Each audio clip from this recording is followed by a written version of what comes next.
and that was self-defense. Charlie was convinced that everything bad that happened to him was somebody else's fault.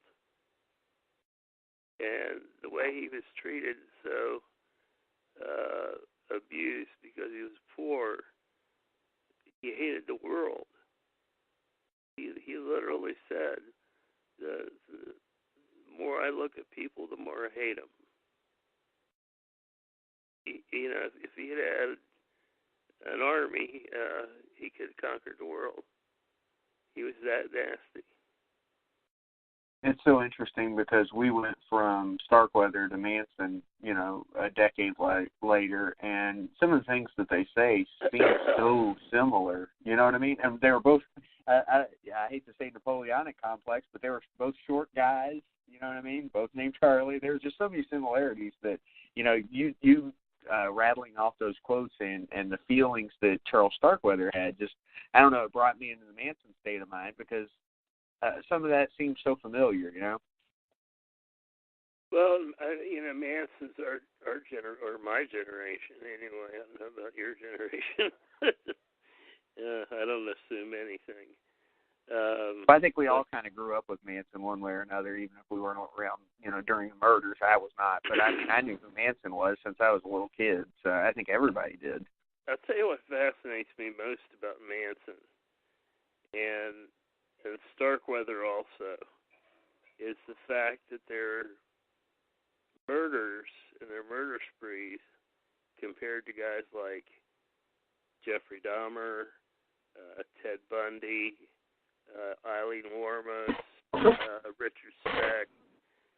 You compare those crimes of Starkweather and Manson, the body count just doesn't add up. It's like there's a whole new class of serial killer now than there used to be. And because of these tremendous murder sprees and mass shootings and serial killers and just, BTK and just all this wild stuff, people have forgotten about Starkweather entirely in a lot of cases. And people are forgetting who Manson is now.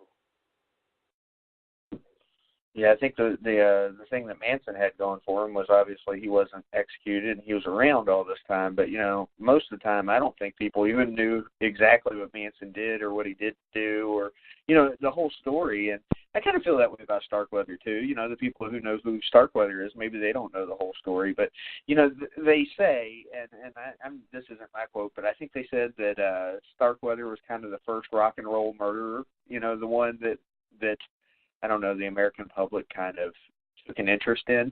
And that may be true because if you look at the people before him, I know there were murderers. There are people that murdered, but, you had like Ed Gein, you had H.H. Holmes, but they weren't widely reported, I feel like, the way Starkweather was. I mean, did he kind of kick off the idea of, I don't want to say serial killer culture, but it's kind of the idea I'm going for. Well, I'll tell you, I think you're probably real close to what that summation of that situation.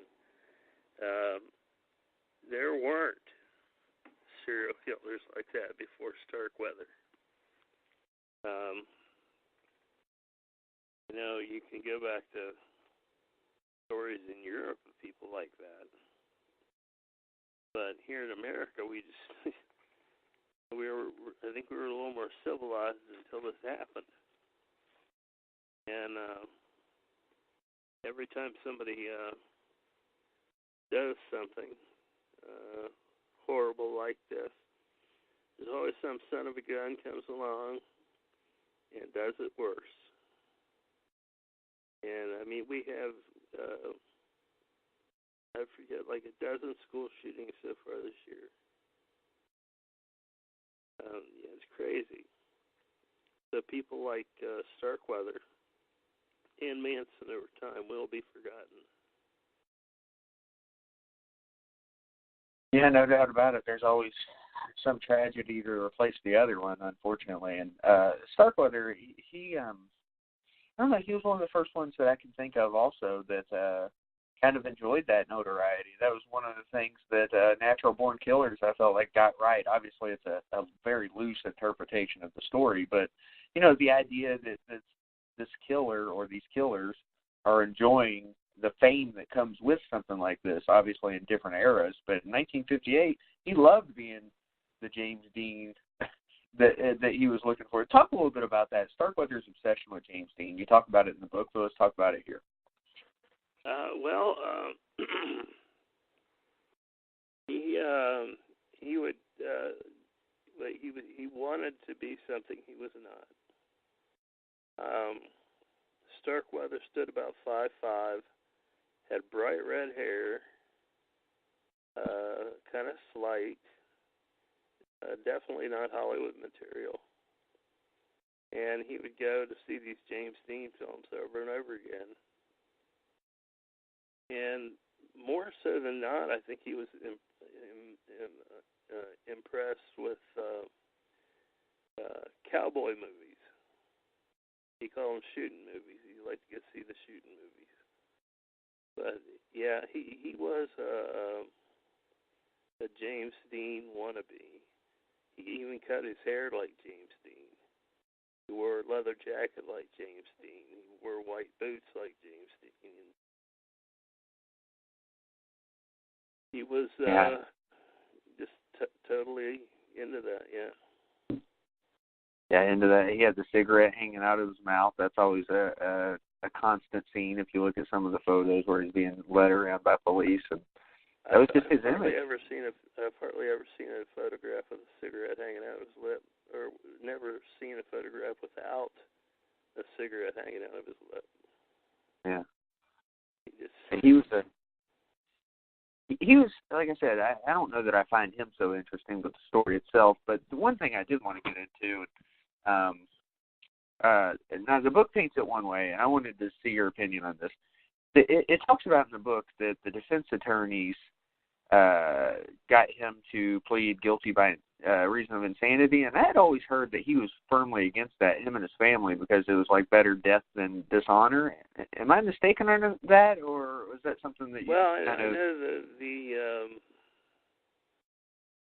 I think the attorney that was on earlier talked about that.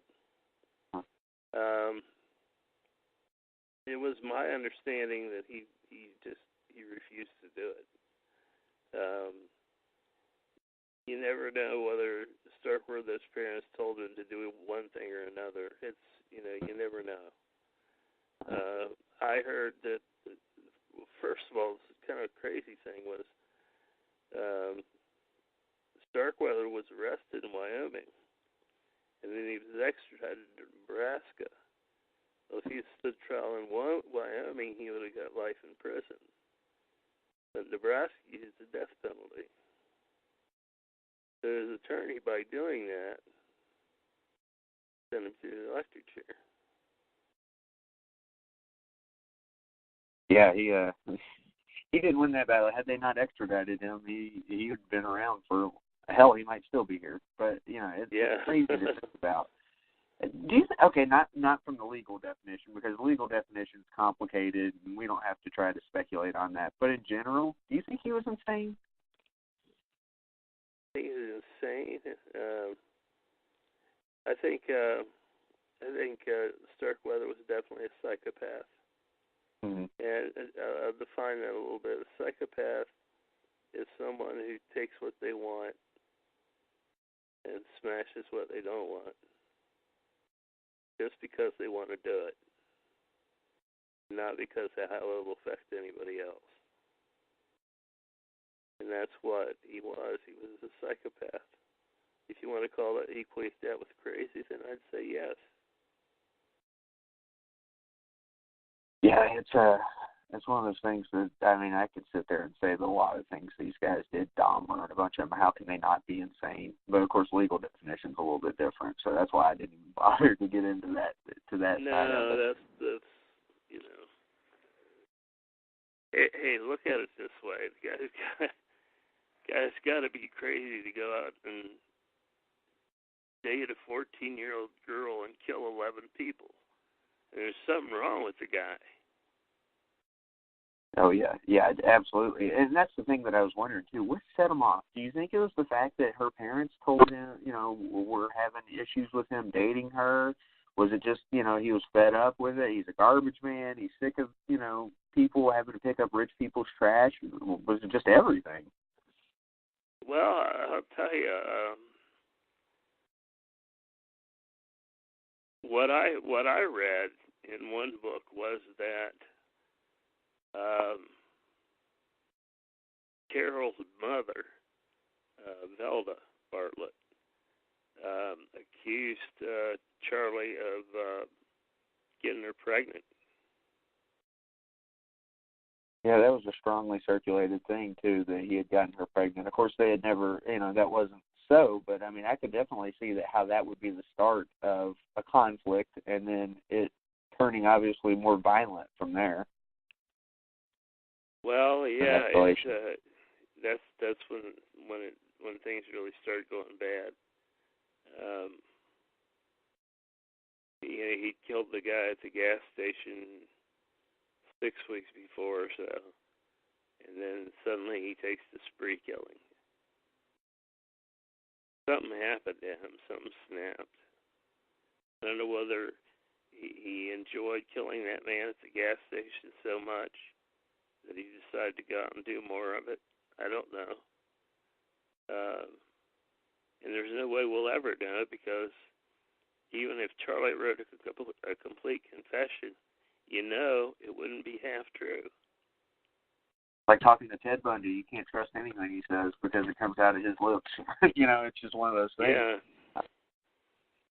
And, the thing that I always wonder about, and I mean, obviously, like you said, you can't prove it, is that,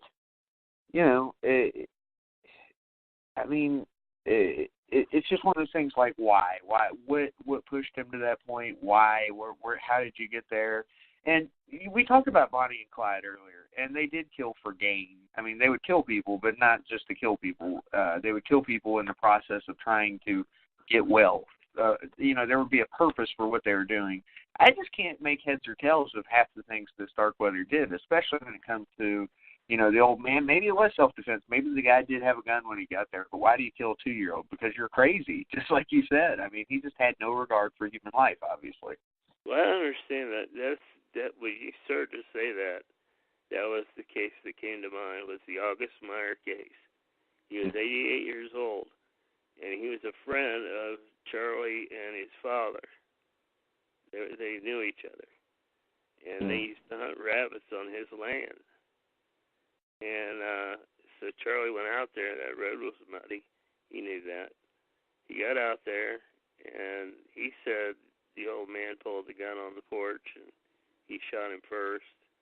But there was never a gun found, and it was just, they searched around for a mile to look for it and couldn't find it. But then, why did he go out there and kill a family friend? Yeah, it was really odd. Like I said, the only story that I had heard that makes it all add up, or even slightly add up, obviously you got to fill in the holes there, which is impossible to do. But the only story that I had heard is that he was armed because, he had already heard that Charlie was on the loose and had killed Carol's family. But I'm not sure how quick that got back to August Meyer. It was just a weird story. And again, Charlie was always trying to make himself look better in the whole thing. It was weird. He never just said, I killed him because I felt like it. There was always a reason. Yeah, he seemed to be convinced that he was always the one that was the victim. He always saw himself as a victim. All these rich people and their money, and they don't give any to me, and what should I do for them, and why should I care about these people I killed? They never did anything for me. And he was a very selfish little man. One of the things that you talked about in your book is, to sit down with him, how creepy his eyes were. Where did you get that? Where did you hear how creepy he was to sit there and talk to? I felt like that didn't just come out of thin air. You had actually gotten that from someone previously. Well, yeah. It's kind of kind of odd.